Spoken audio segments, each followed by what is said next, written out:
Hello, and welcome to our session on protecting and preserving your data in the cloud. My name is Scott Taylor, and I lead our modern infrastructure practice here at AHEAD. Hey folks, I'm Eli Mercado, Senior Data Protection Specialist here at AHEAD. All right, well, we've got a lot to cover today, so let's go ahead and dive in. It should be no secret at this point that workloads are moving out to the public cloud. If you look at what Gartner predicts, they think that by 2025, over 95% of new digital workloads are going to be deployed on cloud-native platforms, and that's up from just 30% last year.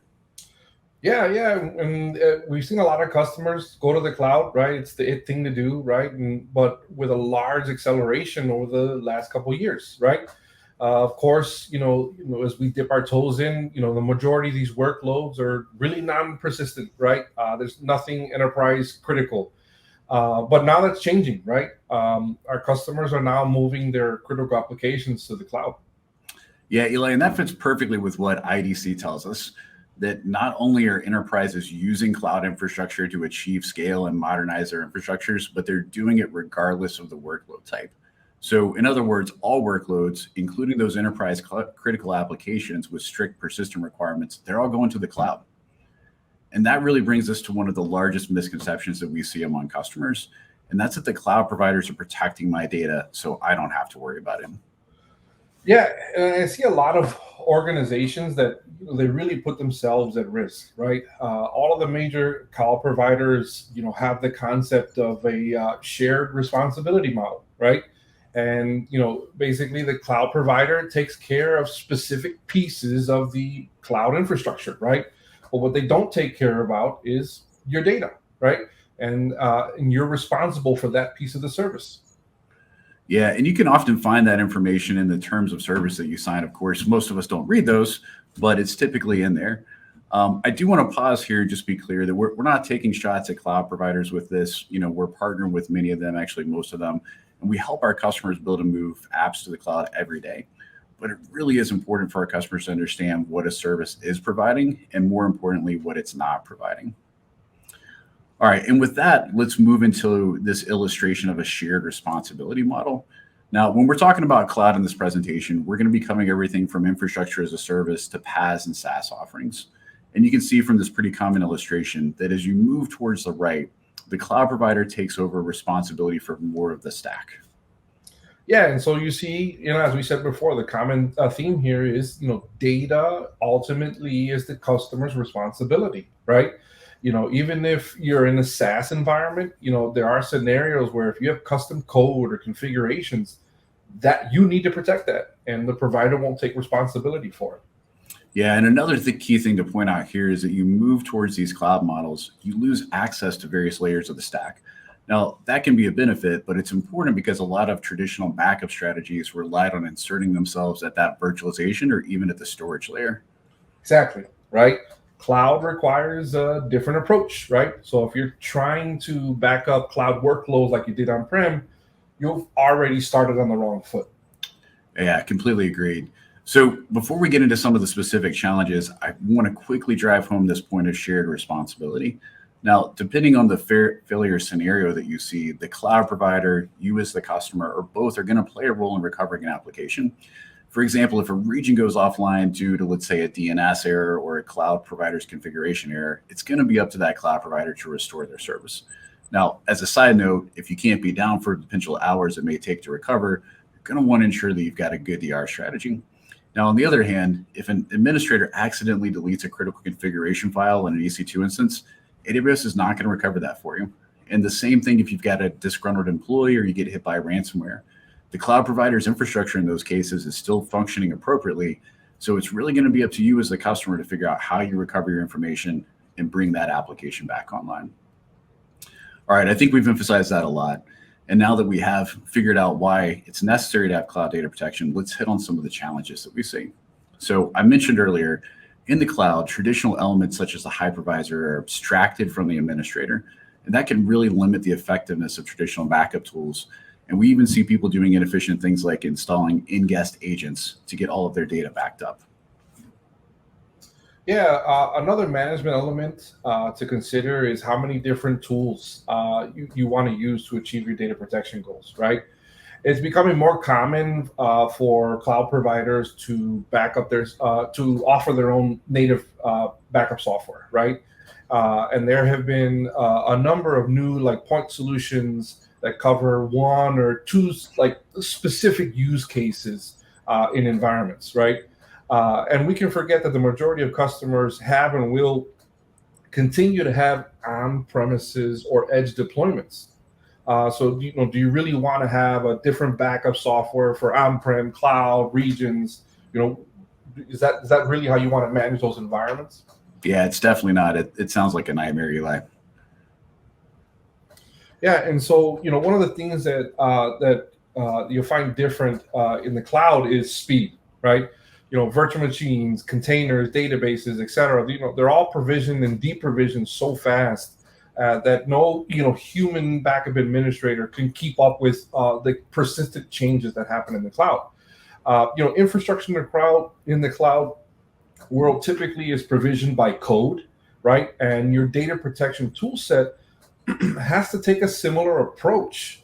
Another thing that matters is when you're talking about data is consistency, right? Native backup options for data protection usually only give you crash consistency, right? And that might be okay for some of your applications, but at the very least, you need to understand the limitations of native protection, right? And make sure that aligns with your consistency requests. Yeah, great points, Eli. And one of the other challenges that we see is that the data sets in the cloud are just so massive. And yeah, we know there are people that deal with this on-prem too, but it tends to be the norm in the cloud, especially those that are using it for like data warehousing. And a traditional backup is just not going to be feasible for these size environments.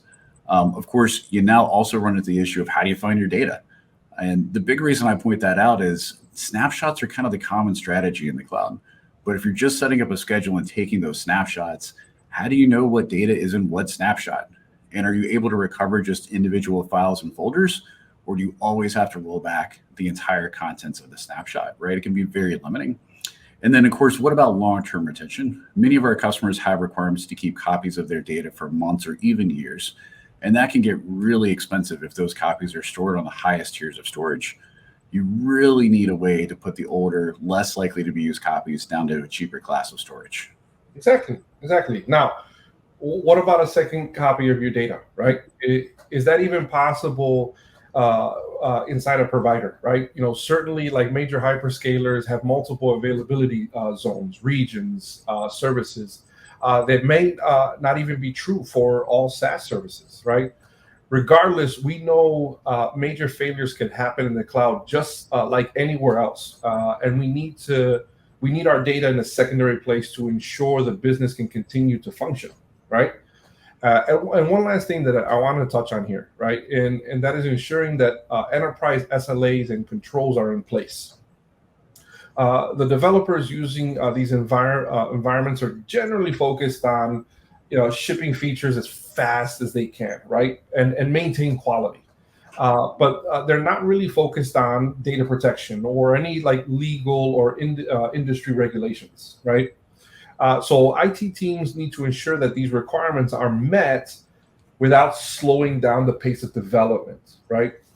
Yeah, absolutely. I mean, IT's got to, kind of maintain the infrastructure and the reliability of that data, but they can't get in the way of the business. Exactly.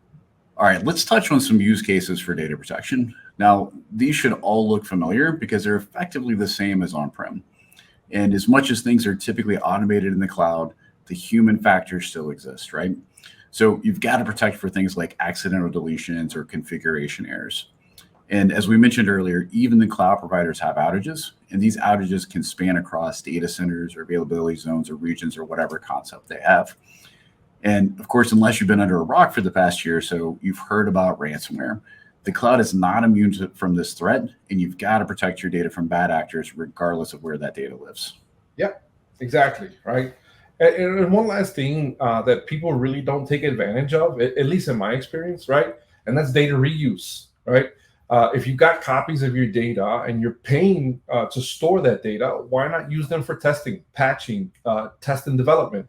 or disaster recovery plans, making sure that they actually work, development, etc. Yeah, that's a great point, Eli. Get as much use out of your data as possible. All right, let's move on now. Let's talk about requirements. So what are the considerations when choosing a data protection solution? And I think the first place you've always got to start is what is the data and service types that you need to protect?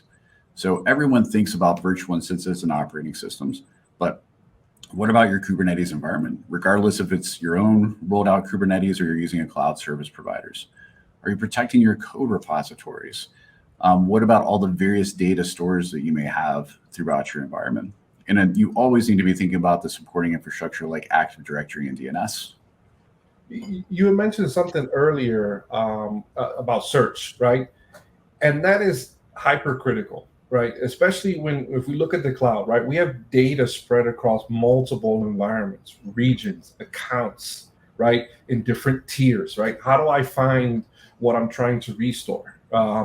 You got to have a catalog, right? Some sort of search functionality. So when a request for restores is made, I know where the data is and I can search for it, right? Otherwise, we're just wasting a lot of time, looking through snapshots. What's the right point in time to roll back to, right?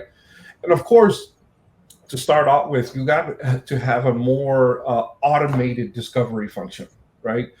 Resources, spin up and they spin down so fast in the cloud, and you shouldn't be asking somebody, hey, to restore this file, right? I got to be able as a user say, here's the file I'm looking for. There it is. Let's restore, right? Using things like simple tagging, right? So that as workloads start getting developed, they're automatically protected. Yeah, absolutely. Tagging, labeling, whatever it is, are really critical. Another thing that we hit on a couple of slides ago is a secondary copy. I think it's worth mentioning again, though.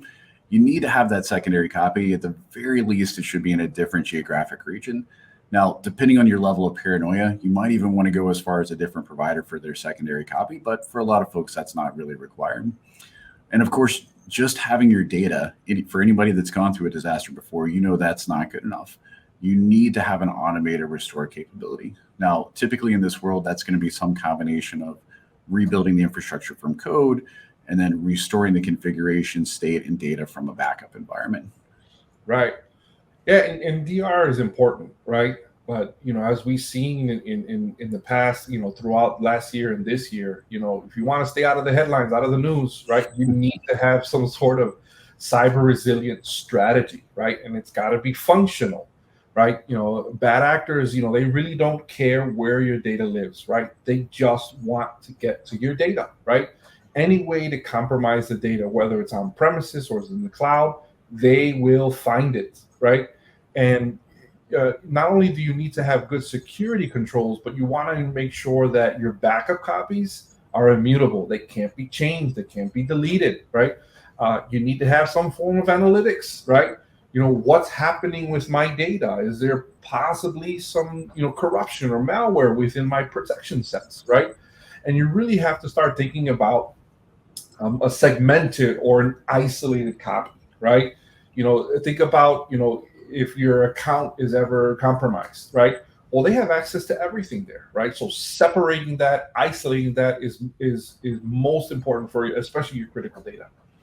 Yeah, I think people don't think about that very often, right? If somebody gets into your account, even if you have something in another region, for example, they still likely have access to all your data. I just don't think we can emphasize that one enough. Yep. But moving on, you need to ensure that you've got governance requirements, right? Or that your particular governance requirements are actually being met. So do you have to comply with things like GDPR, for example? Or most likely you have a requirement to be able to implement a legal hold. Whatever those particular requirements are, you need to ensure you pick a solution that can handle them. Now, we've mentioned a couple of times the rapid scaling of this world. You also want to make sure that your data protection solution can take advantage of that, right? Let's take content indexing as an example. That's a service that's probably not running 24/7, or if it is, maybe it's not sized appropriately. But why should the infrastructure exist all the time if it's not needed all the time? You're going to want the containers running that indexing to spin up only for the time required and then spin back down so you can ensure that you're controlling your cost. And then additionally, if you get into a failure scenario, the solution needs to be able to quickly spin up instances as you need them. But also you want something that's going to be able to convert formats in the case that you're using cloud SDR for some of your on-prem workloads, which is something that we're seeing very often with our customers. Yeah. Yeah. And so we mentioned LTR, right? Long-term retention earlier, right? And that's a key requirement for many enterprises. So you want to make sure that you have a solution that can automatically use different classes of storage, right? Different tiers, hot tier, cold tier, deep archive, right? And so that it aligns with the cost of value to the data. Right, exactly. And now one of the most critical elements out there, Eli, is management. Data protection should be built into your workflows. And to do that, you're going to need self-service via APIs. Now, again, if you're relying on your backup admin to go into a console and set up individual backup jobs, you're just going to get left behind, right? Another thing that APIs allow for is for us to integrate into other systems, including like our service management platform. And that can be used for things like visibility, for automating the troubleshooting process, or even rolling up into a central service catalog that a lot of customers are doing. And the key is just that APIs are critical in this world, right? Another thing that we find is that customers, they're not just using a single cloud provider. Now, whether that's the fact that they have maybe a single hyperscaler and multiple SaaS providers, or more commonly what we see is they're actually leveraging multiple hyperscalers and multiple SaaS providers. Whatever that reality for our customers, they have data everywhere. So you really don't want to end up managing a bunch of point products that only work on one or two of your platforms, or even worse, maybe just back up a single thing like your Kubernetes clusters. That is truly a management nightmare. You're going to be looking for a solution that's going to cover 99% of your use cases, so you can apply consistent policy across all of your environments and get a consolidated reporting view. Now, we feel the best way to do this is to use a tool that is focused on the cloud. Such a tool like that should be able to leverage cloud native APIs as much as possible. And of course, it should require little to no backup infrastructure that you have to manage. Right. And that's just a 1,000-foot view, right? Exactly. Just cloud protection, right? That's a lot of considerations that you need to have as you move workloads into the cloud. Yeah, it certainly is. And as you dig in more, you may find even more requirements, right, that are critical to your specific needs. And the crazy thing is the cloud does make a lot of things easier, but it also introduces its own new complications, and we've got to be able to plan for those. All right, let's spend a minute now on the three main areas of cloud data protection that we see. So for a lot of customers, their cloud world looks a lot like their on-prem world. They're using virtual machines or instances, and they're running their applications or databases inside of these instances. But for others, they're leveraging SaaS platforms. And those SaaS platforms likely include things beyond M365 or Salesforce. They may also have critical data like your code repository in them. And then we have customers that as they get more comfortable with cloud, they're turning to more cloud native services, things like databases, data warehouse, and of course, containers. Now, in reality for enterprises, they are likely or will soon be doing all three of these things. Right. So regardless of what type of services that you're leveraging, right, there's some common elements here, right? You're going to end up with a protection pool, right? That's where your data is being stored, or your protection data is being stored, right? Most often, this is in the form of a snapshot that's in some sort of like object stored platform. You should have a DR copy of this data, right? That's important. Depending on your RTOs and RPOs, that may require, another solution than just backup, data protection. And finally, for critical data, right, we recommend that you have an air gap storage environment, right, that's isolated from production, right? Bad actors can compromise your credentials, right? And as we said before, is once they have access to the accounts, right, they have access to your protection policies, your pools, your repositories. And so you want to have something that is least likely to be discovered, right? Have a layer of separation and has even more strict security controls. Yeah, super important for that one. All right, let's talk a minute now about as code data protection. Now, while you can provision resources manually in the cloud, of course, most organizations are going to choose to do so by leveraging automation. And there's really three main areas here that we feel are critical to protect. The first is going to be your Kubernetes environment. Yes, you can likely redeploy, and for stateless applications, you may not have anything that you care to back up. but it's now more common and certainly is going to be in the future for our customers to run applications with both state and persistent data, and these need to be protected. Now, whether you're protecting them from a configuration error or a disaster recovery type situation, you're going to want to ensure that you're protecting critical Kubernetes objects, things like namespaces, pods, services, your persistent volumes and claims, secrets, your config maps, et cetera, right? There's a whole list of objects. In addition, you may want to consider backing up your container images as well. And you're also going to want to get a solution that's going to give you granular recovery, as you may only need to restore a piece of your cluster. Another thing that we think is really important is you want to be able to restore to a different namespace. That can be useful not only for general restores, but also for migrating to different environments, right? Don't forget that whole data reuse thing, right? We can use it as a migration tool. Another thing that we'd like to mention too is we often see with customers, it can actually be faster to restore certain elements versus rebuilding, right? That's kind of a common thing. Do I rebuild or restore? A lot of times restore is actually a lot faster. And then don't forget about consistency that we mentioned earlier, specifically if you're running databases in that container. Ensure that you can get a consistent copy of your data so that you're able to reduce your mean time to recovery. Yeah, I mean, I completely agree, right? Now, from my experience with containers, right? Everything is stored in a code repository, right? And we can easily rebuild from scratch. But so what happens if I lose the data that's in the code repository, right?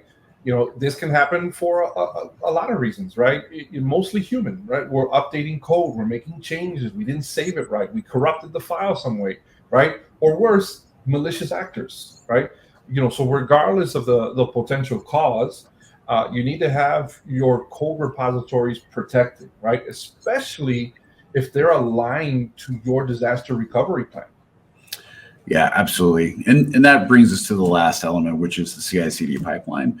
Organizations spend a lot of time building and tuning this so that they can deploy their code at a rapid pace. And downtime here really impacts developer productivity, and it could also delay critical product releases. So yes, you may be able to rebuild the pieces, but did you protect all that customization and tuning? And the other factor, like I mentioned earlier, it's often faster to restore than rebuild or completely rebuild. And this is definitely an area where we see that speed is king. All right, Eli, that brings us to data platforms. Now, you've heard the saying that data is the new oil. Well, data is truly core to any modern business. You can always redeploy that code, assuming you have it, of course, rebuild your servers, rebuild your containers, but recreating the data, that is not an easy task. And most of the time, it's actually impossible. The amount of these data services that are being created is really amazing, and it can actually be overwhelming. So there's a few critical things that we think you should keep in mind with these and protecting these data. First of all, that data protection solution should have integration with the native APIs.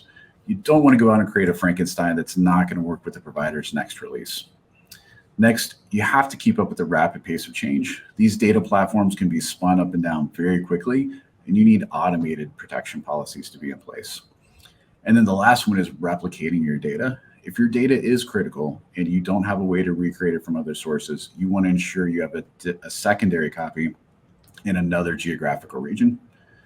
Now, Eli, why don't you take us through a quick customer example? Yeah, sure. So, a really good customer that we working through this is Takeda, right?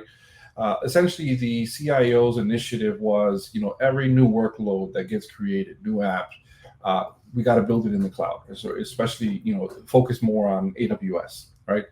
And, initially we talked about tools and management, using native snapshots just really wasn't cutting it, right? Everybody had different roles and responsibilities and a different way to protect it. It just started becoming a nightmare, right? And so they were having trouble with application consistency, right? And the fact that there were different ways and different services to protect them, right? And so there was no direction.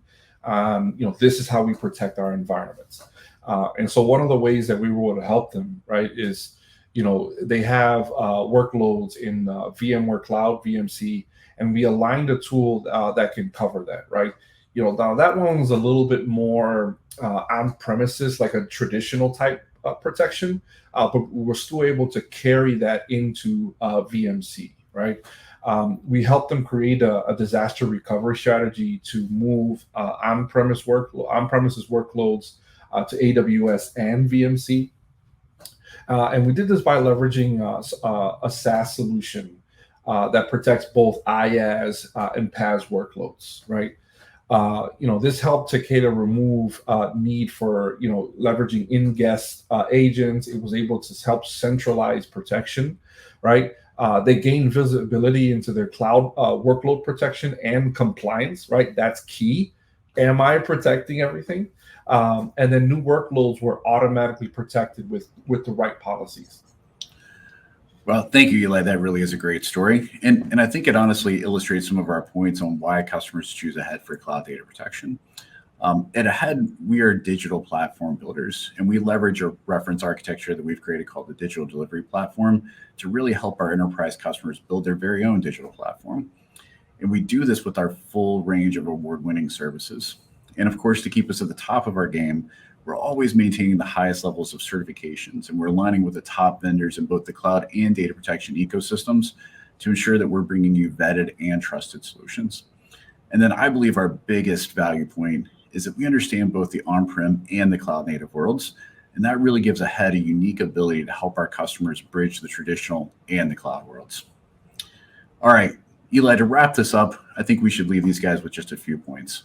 One, while some on-premises concepts are still relevant, cloud-native data protection really does present new challenges, and it requires a different approach. The other thing I think we want to leave you with is you should be aware that cloud providers are likely not responsible for protecting your data. That's just how these services are built. And of course, if you need help navigating this new world, Ahead is here, and we can help you make sense of the cloud-native data protection landscape.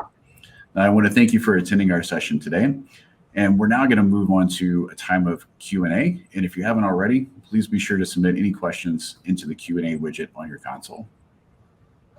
Take care, folks. See you in the Q&A.